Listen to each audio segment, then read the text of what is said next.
Hi guys, welcome back to Loggery. How are you all doing? I hope all of you are doing great. आज हम discuss करेंगे legal current affairs for the month of December 2021 के legal current affairs discuss करेंगे। ये हमारा है part 1, ठीक है ना। और आपने अगर मेरे previous sessions related to legal current affairs नहीं देखे हैं तो उनका लिंक जो होगा वो डिस्क्रिप्शन बॉक्स में मैं दे दूंगी सभी सेशंस का। Please please please do check out the previous sessions, वो आपको बहुत ज़्यादा हेल्प करेंगे प्रिपरेशन के अंदर। चलिए स्टार्ट करते हैं आज के सेशन से। I am really sorry for the delay, मुझे पता है बहुत लेट हो गया है दिसंबर का session, but you know I was not well, तभी इतना लेट डिले हो गया। आई प्रॉमिस आने वाले जो मंथ्स हैं उनके सेशंस डिले नहीं होंगे। एंड डू टेल मी कि 2022 के लिए हमें ये सीरीज कंटिन्यू करनी चाहिए या नहीं। Do comment down below. Let's get started with today's session. Yeah guys, welcome to Loggery. I hope you're subscribed to Loggery's YouTube channel and hit that bell notification so that you do not miss any of our videos.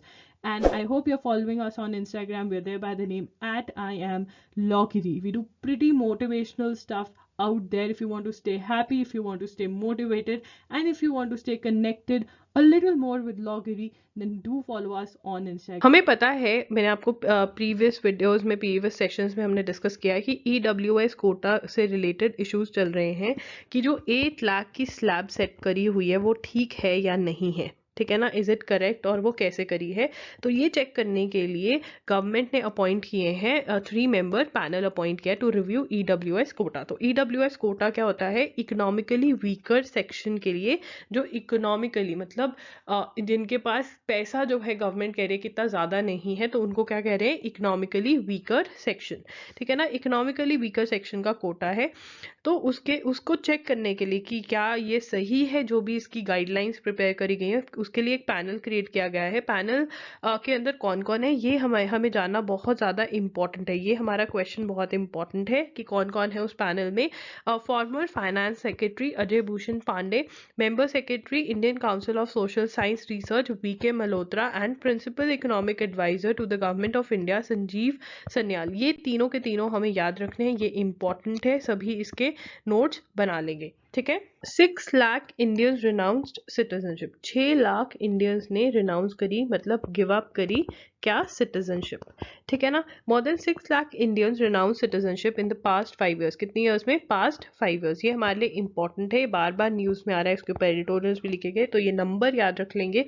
Past 5 years में 6 lakh Indians give up citizenship, ठीक है ना। जो दूसरी बहुत important चीज़ है यहाँ पे वो है according to global wealth migration review report. ये रिपोर्ट का नाम लिख लेंगे, important. In 2019 India came second only to China when it came to high net worth individuals leaving the country.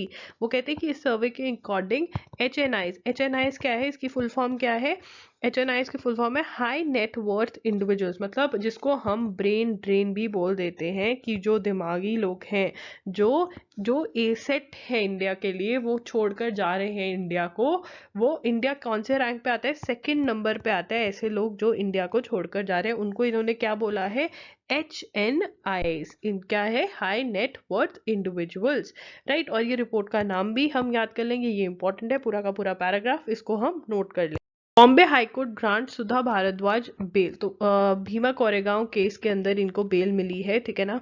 Cast violence का केस था, और ये इम्पॉर्टेंट जजमेंट बेस्ड है। ये जजमेंट हम डिस्कस कर चुके हैं और आगे भी हम इसके बारे में डिस्कस करेंगे। आप यहाँ याद कर लीजिए, सुधा भारद्वाज, ठीक है ना, कौन से कोर्ट ने दी, बॉम्बे हाई कोर्ट ने दी। कौन से केस के अंदर दी, भीमा कोरेगांव वायलेंस केस के अंदर इनको बेल मिल गई है, ठीक है।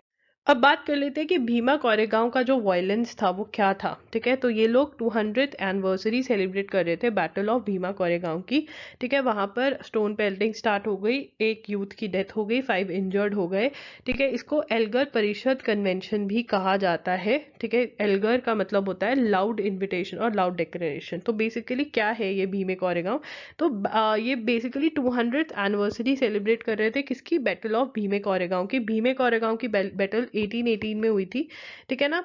The 1818 battle of Koregaon is of great importance for Dalits. क्यों? On January 1st 1818 800 troops of East India Company's Bombay Presidency Army with a large number of Mahars, predominant among them, defeated a numerically superior 28,000 force of the Peshwa Bajirao, ठीक है ना। पेशवा बाजीराव की army को defeat किया था, ठीक है। अ विक्ट्री पिलर, विजय स्तंभ, was erected in Koregaon by the British commemorating the dead soldiers. In 1928 B.R. Ambedkar led the first commemoration ceremony here. Since then, कब B.R. अम्बेडकर ने करी? 1928 में, ठीक है। Since then, on 1st January every year, Ambedkarites gather at Bhime Koregaon to celebrate their victory against the upper caste. क्या celebrate करते हैं?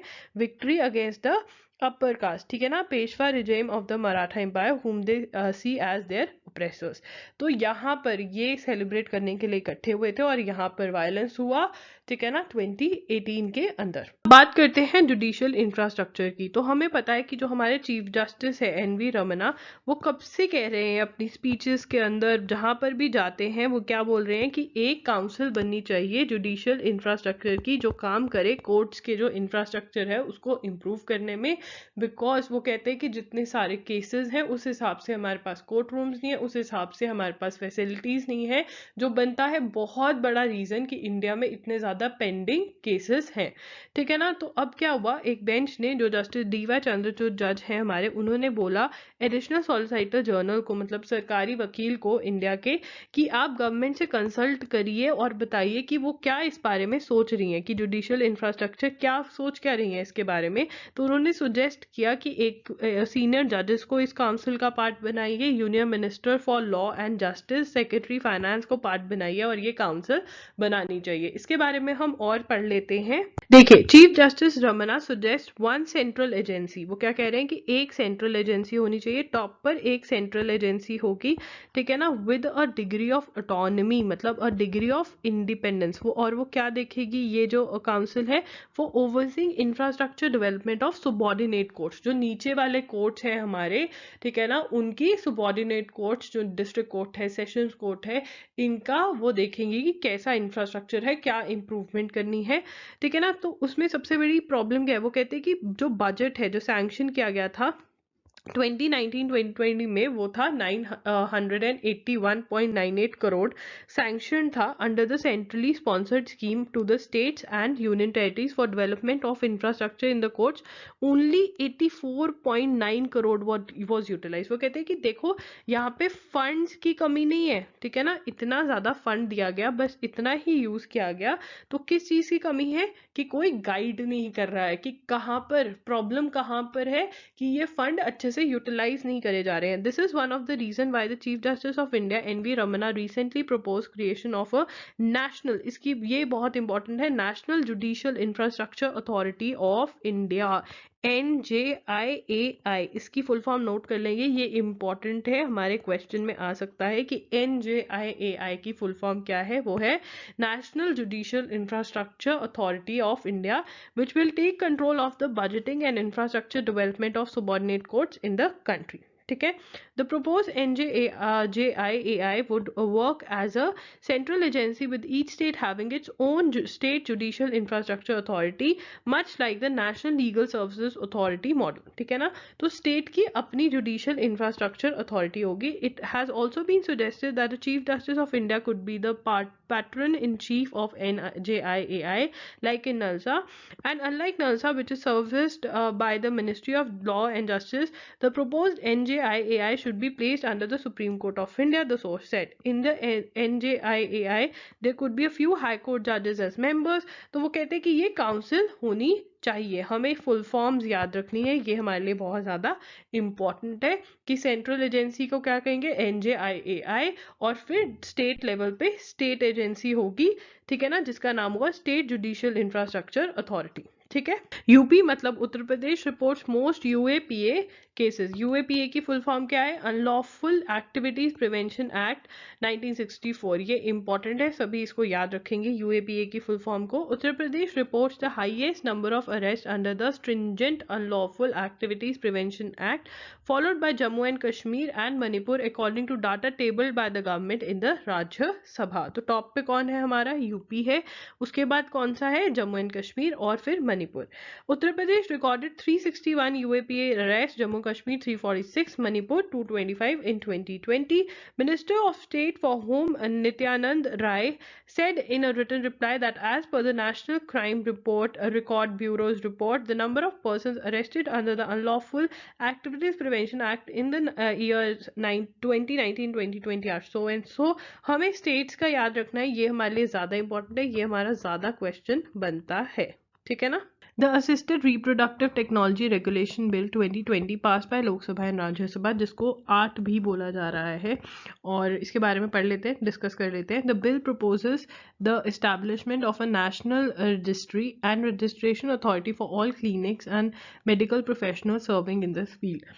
तो असिस्टेड रिप्रोडक्टिव टेक्नोलॉजी क्या होती है? जैसे सुरगेसी है, जैसे कि जिनके बेबी नहीं होता है उनके लिए ट्रीटमेंट्स जो होते हैं, मतलब असिस्टेड हेल्प करके रिप्रोडक्शन, जो टेक्नोलॉजी बच्चा पैदा करने में जो हेल्प करे उसको कहते हैं असिस्टेड रिप्रोडक्टिव टेक्नोलॉजी या आरटीपी, ठीक है ना। तो उससे रिलेटेड क्या होगा? एक रजिस्ट्री होगी जहाँ पे डॉक्टर्स को रजिस्टर करना होगा, जहाँ पे क्लिनिक्स को, जो इससे रिलेटेड में क्लिनिक्स या डॉक्टर्स हैं उनको रजिस्टर करना होगा। It will help with maintaining a database of all clinics and medical professionals serving in the field. वो कहते हैं कि एक डाटाबेस कलेक्ट करने में वो हेल्प करेगा, ठीक है। State governments will appoint registration authorities for facilitating the registration process.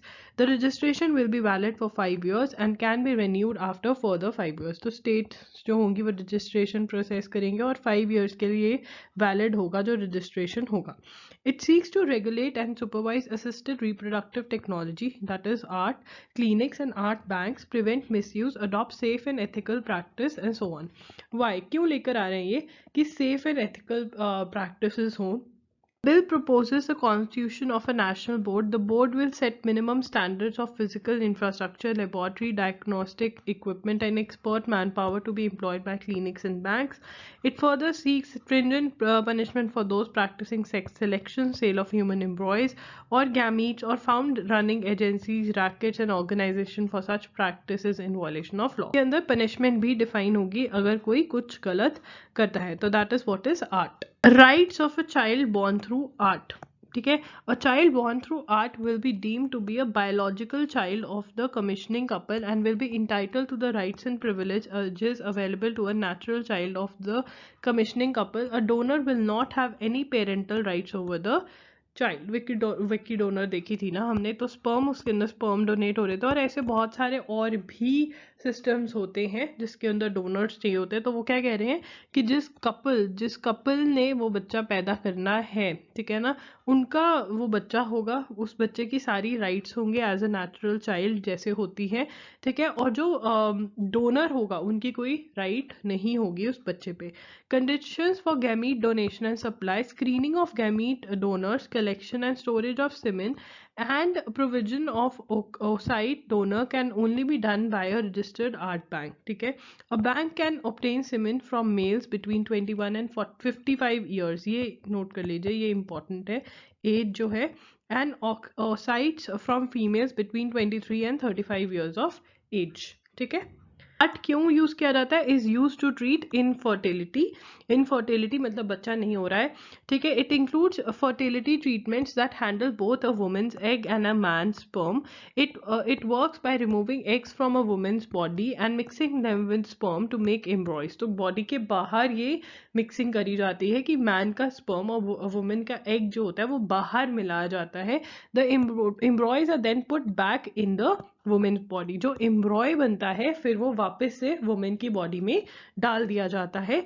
In vitro fertilisation, IVF, हमने वो मूवी देखी थी जिसके अंदर करीना कपूर होती है और उनका जो होता है स्पर्म जो होता है वो आपस में एक्सचेंज हो जाता है, ठीक है ना, कियारा अडवाणी होती है उसके अंदर. I am not able to remember the name of the video of the movie. In vitro fertilization से ही वो बच्चा कर रहे होते हैं. IVF is the most common and effective type of art procedure sometimes use donors eggs और donor sperm और previously frozen embryos. It may also involve surrogate carrier. Surrogate तो सुरोगेसी तो हमें पता है, बिकॉज अगेन इंडियन मूवीज के अंदर ही बहुत, मिमी जो एक मूवी आई थी उसके अंदर वो सुरोगेट होती हैं, वो किसी का सुरोगेट मतलब आप किसी का बच्चा कैरी करते हैं. एक मदर जो एक लड़की होती है वो किसी का बच्चा कैरी करती है, तो सुरोगेट कहते हैं उसको, सुरोगेसी. ठीक है. Assisted reproductive technology. अब ये बहुत इंपॉर्टेंट है कि जो लॉ के अंदर है आर्ट की डेफिनेशन, असिस्टेड रिप्रोडक्टिव टेक्नोलॉजी की जो डेफिनेशन है वो पता होना चाहिए. उससे पहले आपको आर्ट की फुल फॉर्म पता होनी बहुत ज़्यादा ज़रूरी है. आर्ट की फुल फॉर्म है असिस्टेड रिप्रोडक्टिव टेक्नोलॉजी. ठीक है ना. With its grammatical variations and cognate expressions means all techniques. वो क्या है? All techniques that attempt to obtain a pregnancy by handling the sperm of the or the oocyte outside the human body and transferring the gamete or the embryo into the reproductive system of a woman. वो कहते हैं कोई भी technique जिसके अंदर sperm को या oocyte को बाहर हैंडल किया जा रहा है या फिर उसमें ट्रांसफरिंग ऑफ गैमीट और एम्ब्रॉय into the reproductive system of the woman, उसको क्या बोलेंगे? आर्ट. और आर्ट की फुल फॉर्म क्या है हमारी? Assisted reproductive technology. सबसे बड़ी प्रॉब्लम क्या है इस लॉ से? इस लॉ से सबसे बड़ी प्रॉब्लम ये है कि कमीशनिंग कपल, मतलब जो वो कह रहे हैं कमीशनिंग कपल मतलब जो लोग जा सकते हैं और ये जो टेक्निक्स है इनकी हेल्प ले सकते हैं बच्चा पैदा करने के लिए, उसकी डेफिनेशन क्या दी है? Means an infertile married couple. Infertile जिनके बच्चा नहीं हो पा रहा है, मैरिड कपल उनके आपस में शादी हो चुकी है, वो approach and assisted reproductive technology clinic और assisted reproductive technology bank for obtaining the services authorized of the set clinic और बैंक. ठीक है ना. तो मैरिड कपल है यहाँ पे, सिंगल मैन की बात नहीं करी गई है, कोहैबिटिंग हेट्रोसेक्सुअल कपल्स की बात नहीं करी गई है, LGBTQ+ कम्युनिटी या इंडिविजुअल्स हैं उनकी बात नहीं करी गई है. The bill shows progressive attitude by allowing a married heterosexual couple and a woman above the age of marriage to use arts. However, it excludes single men, cohabiting heterosexual couples, LGBTQ+ individuals, and couples from accessing arts. ठीक है ना. तो मतलब ये इनके बारे में तो ये बहुत ज़्यादा क्रिटिसाइज किया गया इस बात को कि उनको भी बच्चा होने का अधिकार होना चाहिए और वो इन्हीं टेक्निक्स के through they can have babies. LGBTQ+ community की यहाँ पे डेफिनेशन दी हुई है. द बिल सीम्स टू, अब ये क्या क्या क्रिटिसाइज किया गया है कि इसके अंदर क्रिटिसिज्म के अंदर कहा जा रहा है कि आर्टिकल 14 को वायलेट करता है, राइट टू प्रिवेसी. जैसे in Puttaswamy case the Supreme Court held the sanctity of marriage, the liberty of procreation, the choice of family life, and the dignity of being concerned all individuals irrespective of their social status and were aspects of privacy. ठीक है ना. तो ये privacy है तो ये violet कर रहे हैं right to privacy. Courts direction to the states to take positive step for equal protection for same sex couples. Navtej Singh Johar versus Union of India के अंदर भी कहा गया था कि सेम सेक्स कपल्स जो हैं उनकी राइट्स के बारे में बात करनी चाहिए. तो इन सब चीज़ों को ये वायलेट करते हैं. जिनको ऐसे लिखना है किसी भी एग्जाम में उनके लिए ये बहुत ही इंपॉर्टेंट टॉपिक है, इसको प्रिपेयर करके जाइएगा. House also pass the surrogacy regulation, surrogacy regulation bill 2020 with amendments. ठीक है. surrogacy as a practice where a woman gives birth to a child for an intending couple. ठीक है ना. A और B एक couple है और C जो है वो बच्चा A और B का बच्चा D जो है वो C के स्टमक में है.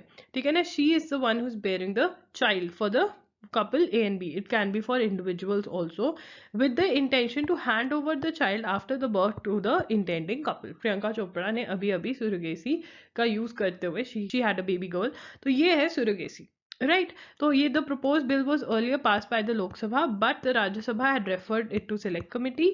It will go back to Lok Sabha for approval. ठीक है ना. अब ये लोक सभा के पास जाएगा. ठीक है ना. Dedicated cyber crime police station were open in most of the 15 districts in Delhi. तो ये आ सकता है कि कहाँ पर, in which city dedicated cyber crime police station have been opened. Delhi is the answer. बहुत इंपॉर्टेंट क्वेश्चन है. ठीक है. Cyber crime police station dedicated specifically for cyber crime. Cyber crime मतलब जो ऑनलाइन क्राइम होता है. ठीक है. Police officers however said that the project will be a success only when the required man power is deployed and they are well trained to handle such case. cases, victims of cybercrime would come to the police station to lodge their complaints, but were not taken seriously as there were more serious cases to work on. ऐसा क्यों किया गया है? Because वहां पे murder का case आ गया एक, ठीक है, पुलिस स्टेशन में, या कोई और मोर सीरियस क्राइम्स आ गए, तो वहां पे साइबर क्राइम को इतनी सीरियसली नहीं जा रहा था, इसलिए क्या किया गया, सेपरेट पुलिस स्टेशन खोले गए, ठीक है। Delhi pollution, Supreme Court gave 24 hours to take serious action, तो इसके अंदर बात हुई ग्रेडेड रिस्पॉन्स एक्शन प्लान, किसकी, ग्रैप की। अगेन इंपॉर्टेंट है, इसकी फुल फॉर्म आपको पता होना चाहिए। अब ये क्या है, in pursuant to Supreme Court's order in the matter of NC Mehta versus Union of India 2016 regarding air quality in the national capital region of Delhi, a graded response action plan, जिसको क्या कहा जाता है, ग्रैप। क्या कहा जाता है, GRAP. Please make notes, very important. Has been prepared for implementation under different air quality index categories, namely moderate and poor, very poor and severe.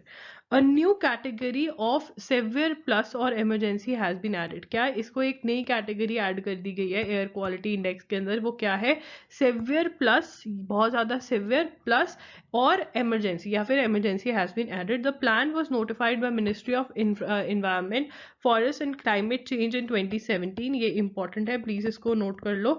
The institutionalized measures to be taken with when air quality deteriorates, ठीक है ना। अगर मान लीजिए जो air quality है उसको category दे दी, moderate, poor, very poor, severe, severe plus, emergency, ये दो नई कैटेगरीज ऐड करी गई है, इंपॉर्टेंट है, ठीक है ना। तो क्या स्टेप्स लिए जाने चाहिए अगर जो एयर क्वालिटी है वो नीचे गिर जाती है। The plan is incremental in nature, therefore when the air quality move from poor to very poor, the measures listed under both sections have to be followed, ठीक है ना। तो वहां पे लिखा मतलब दिए हुए हैं कि अगर मॉडरेट है तो ठीक है, ये चीजें करनी है, अगर मॉडरेट है, अगर पुअर है तो ये करनी है, अगर वेरी पुअर है तो वो कहते हैं कि अगर वेरी पुअर हो जाती है तो वेरी पुअर वाले स्टेप्स तो लेनी है, पुअर वाले भी कंटिन्यू करने पड़ेंगे, ठीक है ना। It prevents PM10 and PM2.5 levels from going beyond the moderate national AQI category, ठीक है ना। तो ये है ग्रैप, इसके बारे में आपको पता होना चाहिए, बहुत ज्यादा डिस्कस किया जा रहा था।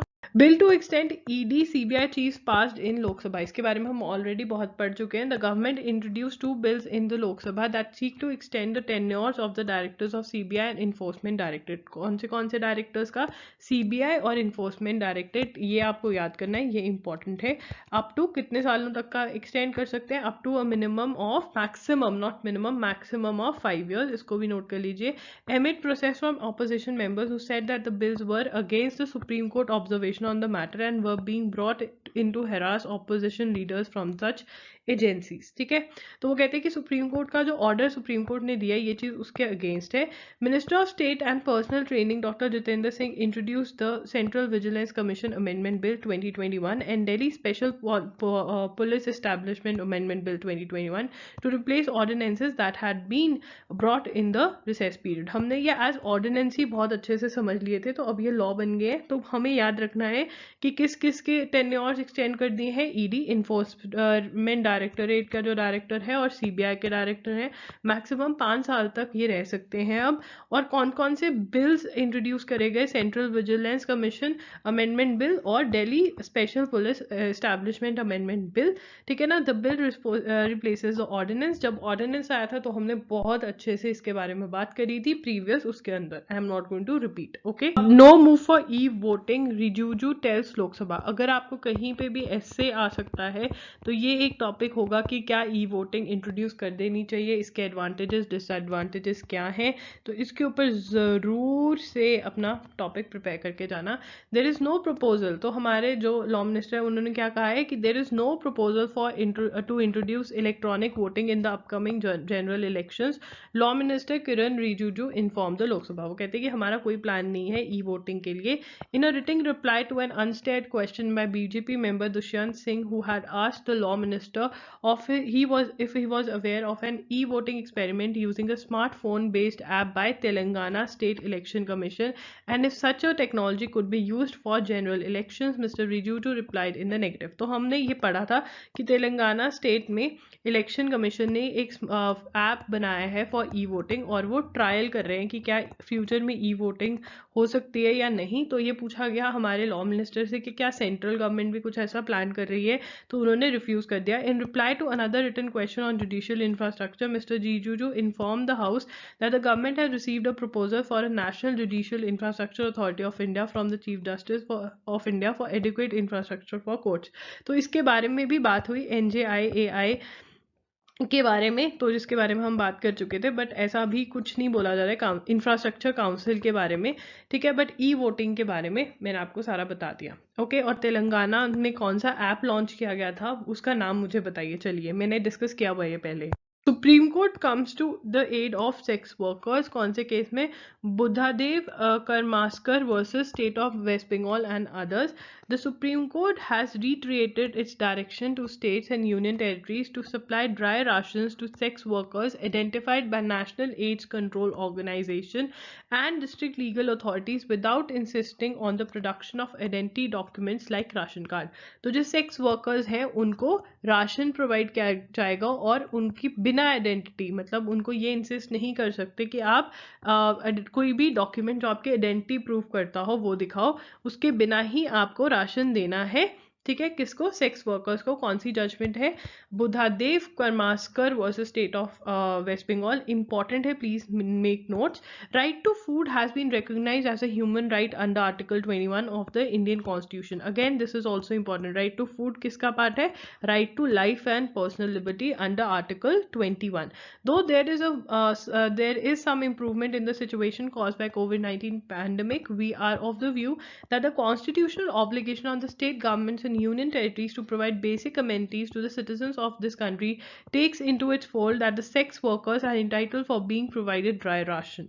The court pointed out that it would be difficult for sex workers to produce a proof of identity and asked the government to reach out and provide them food. तो वो कहते हैं कि उनके पास आइडेंटिटी होना डिफिकल्ट है, बनवाना उनके लिए आइडेंटिटी बहुत डिफिकल्ट है, तो state should reach out to them and provide ration and should not insist that they should produce a identity, any document that prove their identity. ये कहा गया है, तो ये हमें याद रखना है और हमारी जो कौन सी राइट के अंदर है ये हमें इसके नोट्स बनाने हैं, ठीक है। जो डैम सेफ्टी बिल है, जो डैम सेफ्टी बिल है वो जो है वो बहुत क्वेश्चन में आ रहा है। क्यों आ रहा है? ऑपोजिशन कह रही है कि इसको मत लेकर आओ। क्यों? There was a view among the opposition parties that the bill must be sent to a select committee because of its wider implication. The government, however, is in no mood. The point of contention are 4 dams: Mullaperiyar, Prambiculam, Thunakadavu and Peruvari-Palam, located in Kerala but owned, operated and maintained by the Tamil Nadu government. तो ये point क्या है कि इनकी ownership किसके पास है? Owned ये Kerala government से करती है, बट ऑपरेट कौन कर रहा है, मेंटेन कौन कर रहा है?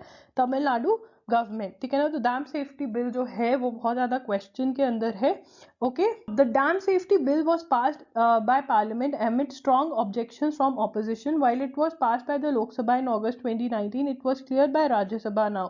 The opposition sought that it be sent to the Parliamentary Standing Committee for further scrutiny. However, a motion to this effect was defeated in the House. What is Dam Safety Bill? ठीक है, Dam Safety Bill क्या है? The bill proposes to help all states and union territories adopt uniform dam safety procedures. Please ये important है, इसको note कर लीजिए। बहुत ज़्यादा क्वेश्चंस ये न्यूज़पेपर बहुत ज़्यादा आ रहा है। अभी ये मद्रास हाई कोर्ट के अंदर आई थिंक चैलेंज भी किया गया है। So very important what it says, it proposes to help all states and union territories adopt uniform dam safety procedures. Same procedures safety के लिए follow करने होंगे. It aims to provide for surveillance, inspection, operation and maintenance of the specified dam for prevention of dam failure related disasters and to provide for institutional mechanism to ensure their safe functioning and for matters connected therewith or incidental thereto. ठीक है ना, एक mechanism provide करेंगे उनके matters से deal करने के लिए. A national committee on dam safety with a 3-year tenure comprising of the chairman would also be there. ठीक है ना, तो ये क्या होगा, नेशनल कमेटी बनाई जाएगी और इस नेशनल कमेटी से ही सबसे ज्यादा प्रॉब्लम है, क्योंकि अब ये स्टेट डील कर रही है इन इश्यूज से और एक कमेटी बन जाएगी नेशनल लेवल की, तो उससे प्रॉब्लम है. तो this is what is damn safety bill and you should know about it because बहुत ज्यादा न्यूज में आ रहा है. The Supreme court upheld the government's mandate to broaden 3 Himalayan highways considered crucial by the Ministry of Defence for quick troop build-up along the Indo-China, that is India-China border.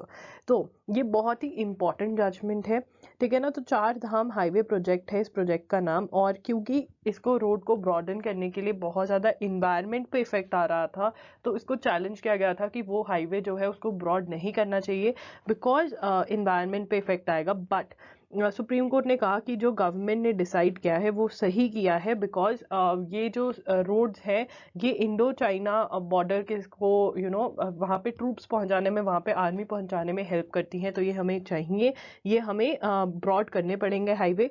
तो name of the judgement हर किसी के लिए बहुत important है, आप कोई भी exam दे रहे हो। Citizens of Green Doon and others versus Union of India is the name of the judgment. Very very important, हर कोई नोट्स बनाएगा इस चीज के। The three national highways Rishikesh to Mana, Rishikesh to Gangotri and Tanakpur to Pithoragarh act as feeder roads to the northern border with China. Again, a very important point for everyone, for CLAT people, for all the law entrance exams, DU, PU, all the exams, LLM के लिए prepare करो आप, कि कौन से 3 highways है, कौन से 3 नेशनल हाईवेज है, Rishikesh to Mana, Rishikesh to Gangotri, Tanakpur to Pithoragarh, ठीक है ना। एंड ये फीड किसको करते हैं, नॉर्दर्न बॉर्डर विद चाइना। कौन से बॉर्डर, नॉर्दर्न। तो ये बहुत ही इंपॉर्टेंट क्वेश्चन है, इसको ये हमें पता होना चाहिए। इस प्रोजेक्ट को क्या बोला जाता है, चार धाम हाईवे प्रोजेक्ट, ठीक है ना। क्योंकि जो ऋषिकेश से गंगोत्री है, यहाँ पर आपको केदारनाथ, बद्रीनाथ, इसको रास्ता, यमुनोत्री, गंगोत्री, ये सारे उधर के चार धाम हाईवे प्रोजेक्ट है। ये धाम है गंगोत्री, यमुनोत्री, ठीक है। तो ये चार धामों के नाम भी आप याद कर सकते हैं, क्वेश्चन आ सकता है। The highways will now be developed in accordance with the double lane with paved shoulder DLPS system. Again a very important question, ये बहुत ही इंपॉर्टेंट स्लाइड है। कौन से सिस्टम पे बेस्ड है, DLPS। DLPS की फुल फॉर्म क्या है, DLPS की फुल फॉर्म क्या है, double lane with paved shoulder, ठीक है, ये हमें याद होनी चाहिए। The verdict is based on an application filed by MOD to modify the court September 8, 2020 order which directed that mountain roads for the Char Dham project should be 5.5 meter in width in compliance with the 2018 circular of Ministry of Road Transport and Highways. Again important pointer, ठीक है। The ministry had gone on to amend its circular in December 2020 saying that the roads in hilly and mountainous terrain which act as feeder roads to Indo-China border and are of strategic importance for national security, the carriageway width should be 7 meter with 1.5 meter paved shoulder on either side. तो हम ये याद रखेंगे कि कितनी कितनी metres कहा गया और क्या चेंजेस आए हैं, ठीक है। ये बहुत ही इंपॉर्टेंट है, बहुत ज़्यादा डिस्कस हुआ ये, बट अल्टीमेटली हमारी जो डिफेंस थी उन्होंने कहा कि नहीं, ये जो रोड्स हैं ये हमारे लिए बहुत इंपॉर्टेंट है बिकॉज इंडिया और चाइना बॉर्डर इश्यूज चल रहे हैं। तो this is what has been decided, name of the judgment is very very important. Now from now onwards if I find a news from where in only one question can be formed और only two, so I will put it in the format of a question, right. Which high court ordered postponement of state film award ceremony. So the Orissa High Court directed the state government to postpone the 31st Odisha State Film Awards 2019. Odia filmmaker Bobby Islam that said 2 films selected for awards in several categories were remakes, ठीक है ना। क्योंकि वो remakes थे, वो original नहीं थे, वो किसी और लैंग्वेज में भी रिलीज हुई होगी या किसी और कंट्री में रिलीज हुई होगी एंड उसको कॉपी करके बना दिया गया एंड उसको अवार्ड्स दिए जा रहे हैं, ओरिजिनल थॉट नहीं है उसके अंदर। इसलिए जो 31st Orissa state film awards हैं 2019 उनको पोस्टपोन किया गया, हाई कोर्ट ने किया ये।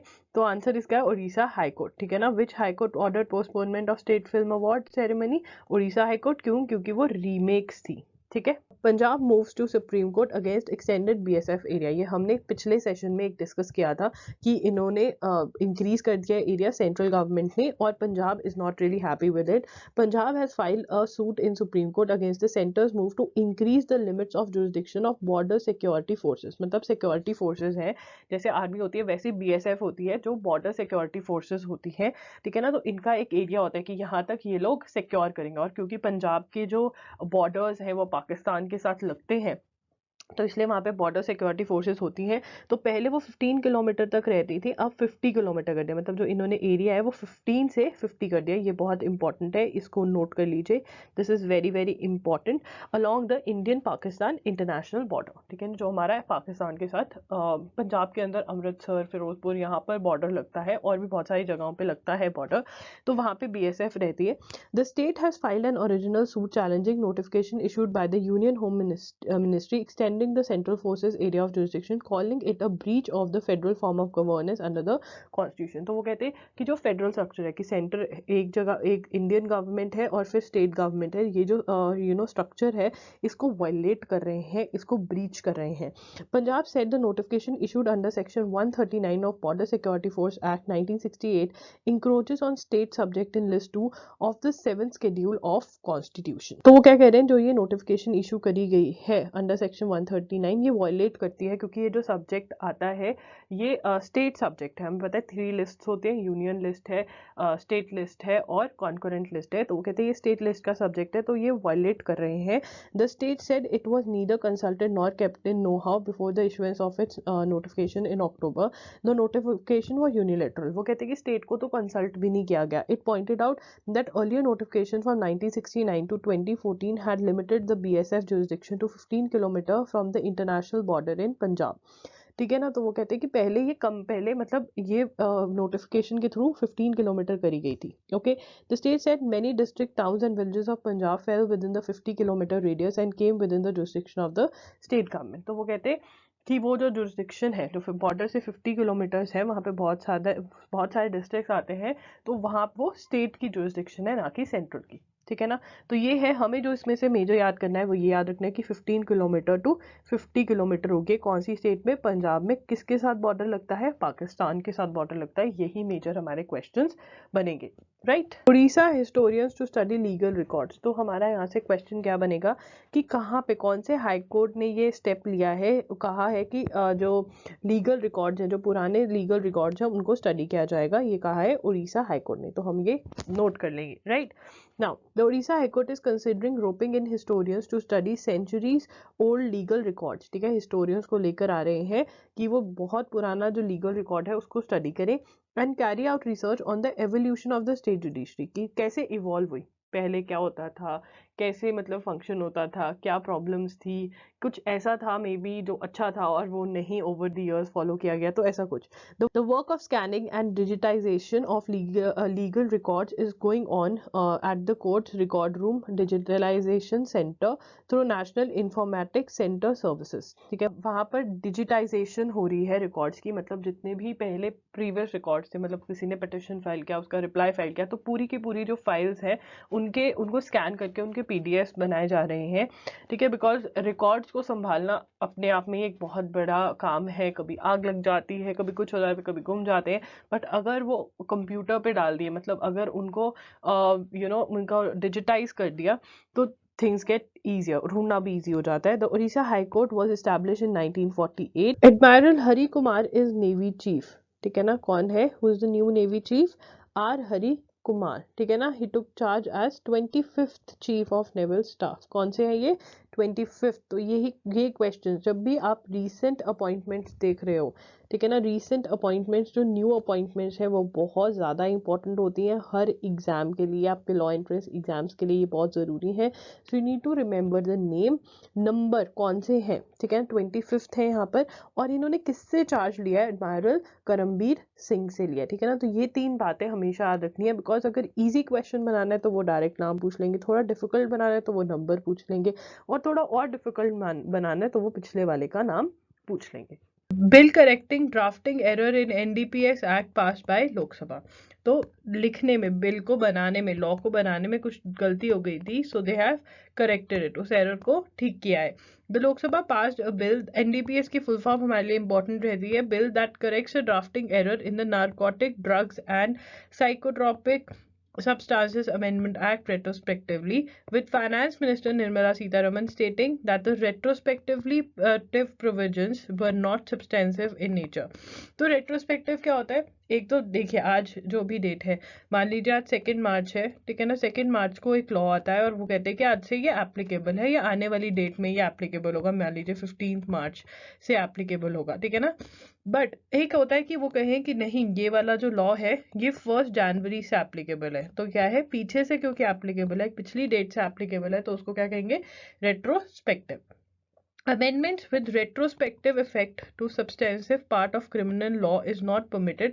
हमने इंडियन कॉन्स्टिट्यूशन में पढ़ा है कि जो क्रिमिनल लॉज होते हैं वो रेट्रोस्पेक्टिवली नहीं इफेक्ट दिया जा सकता। मतलब अगर कोई पनिशमेंट है, ठीक है ना, मान लीजिए एक ऑफेंस की जो पनिशमेंट थी वो 2 ईयर्स थी पहले, और अब वो इंक्रीज करके 4 ईयर्स कर दी गई है, तो ये पिछली डेट से नहीं अप्लाई कर सकते।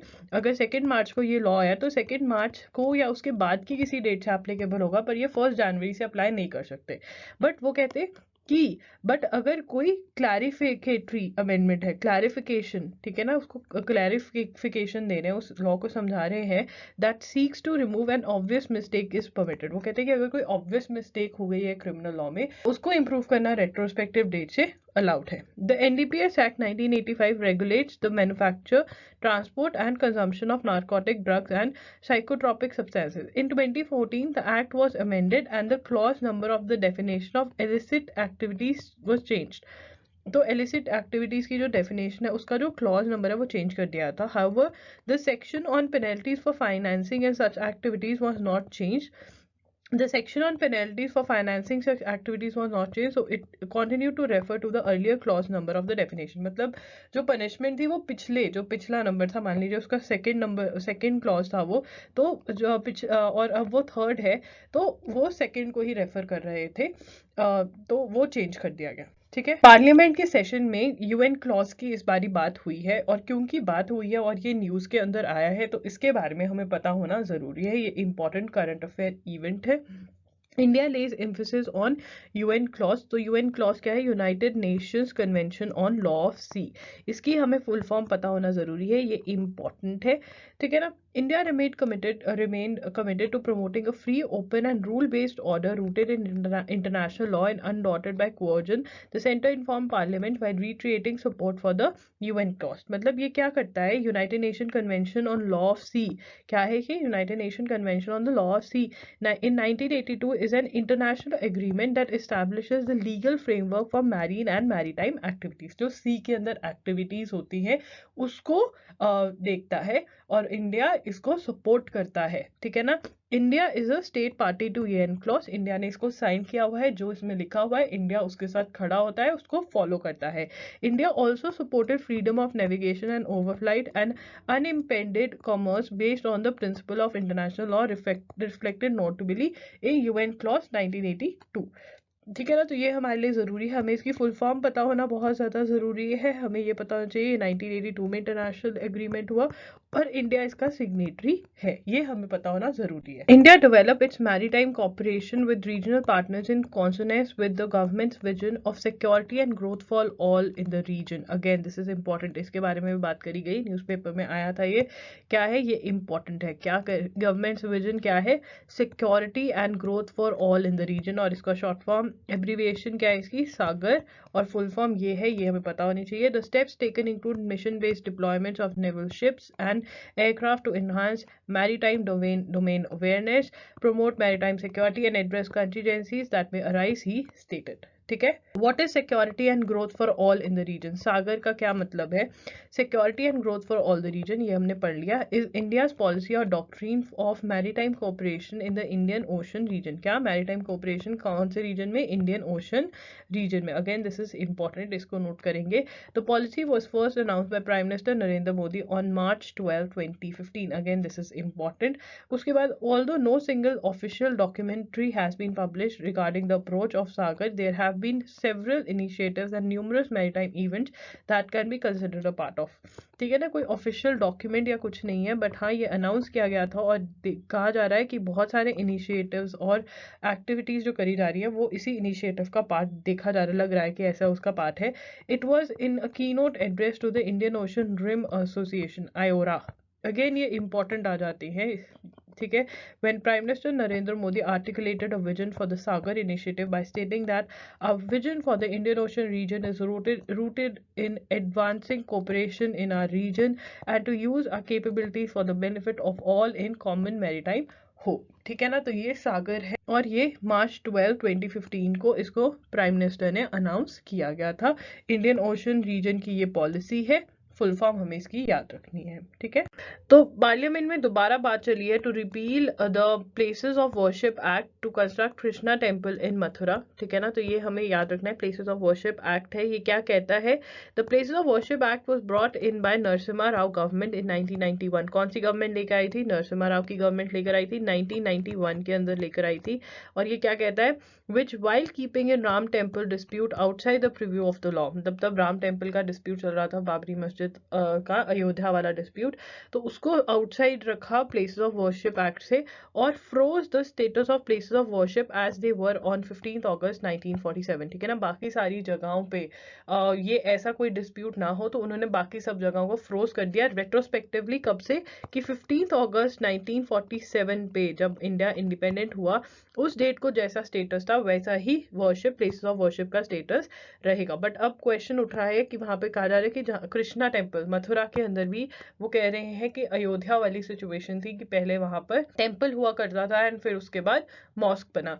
तो ये बहुत ज्यादा क्वेश्चन उठाया जा रहा है कि जो प्लेसेस ऑफ वर्शिप एक्ट है इसको खत्म कर देना चाहिए, रिपील कर देना चाहिए. तो ये हमें पता होना चाहिए कि प्लेसेस ऑफ वर्शिप एक्ट है क्या. और जिन जिन लोगों के अब जिन जिन स्टूडेंट्स के एग्जाम में ऐसे लिखने के लिए आ सकता है तो ये आपका क्वेश्चन हो सकता है कि व्हाट डू यू थिंक, कि रिपील होना चाहिए, नहीं होना चाहिए. Okay. NGT directs Hindalco rail to pay ₹10 crore. ठीक है. अब एनजीटी क्या है? एनजीटी नेशनल ग्रीन ट्रिब्यूनल्स की फुल फॉर्म है. ये इन्वायरमेंट रिलेटेड केसेस देख रहे हैं, कहीं वायलेशन हो रही है, कहीं इन्वायरमेंट को हार्म पहुंचाया जा रहा है, रिलेटेड केसेस ये कोर्ट देखती है NGT. National Green Tribunal has directed Hindalco Industries Limited and Raipur Energen Limited to pay ₹10 crore interim compensation for violating environmental clearance norms on the functioning of the open cast mine in Sambalpur district. अब हमें ये पता होना चाहिए कितना इनको पे करना है. ये interim compensation है, मतलब पूरी की पूरी अभी डिसाइड नहीं हुई है. इतना तो देना ही पड़ेगा अभी इनको. ठीक है ना. और क्यों करा है? क्योंकि वायलेशन थी, वायलेशन इन्वायरमेंट क्लियरेंस की वायलेशन थी. कहाँ पर? संबलपुर डिस्ट्रिक्ट में. ठीक है ना. So guys that's it for today's session. I hope आपको ये सेशन हेल्पफुल लगा होगा. अगर आपको सेशन हेल्पफुल लगा तो प्लीज वीडियो को लाइक कर देना, चैनल को सब्सक्राइब कर देना, बेल बटन पे भी हिट कर देना. Comment down below and tell me should we continue with legal current affair series. I am sorry for the delay. अभी आपके दिसंबर के बहुत ही जल्दी जनवरी, दिसंबर, फरवरी सबके लीगल करंट अफेयर्स के सेशंस में खत्म करवा दूंगी फटाफट से. ठीक है ना. सो या दैट्स इट. लॉगिनी signing off. I see you super soon. Bye bye and take care. अगर आपको प्रीवियस सेशंस देख रहे हैं उनका लिंक डिस्क्रिप्शन बॉक्स में आपको मिल जाएगा.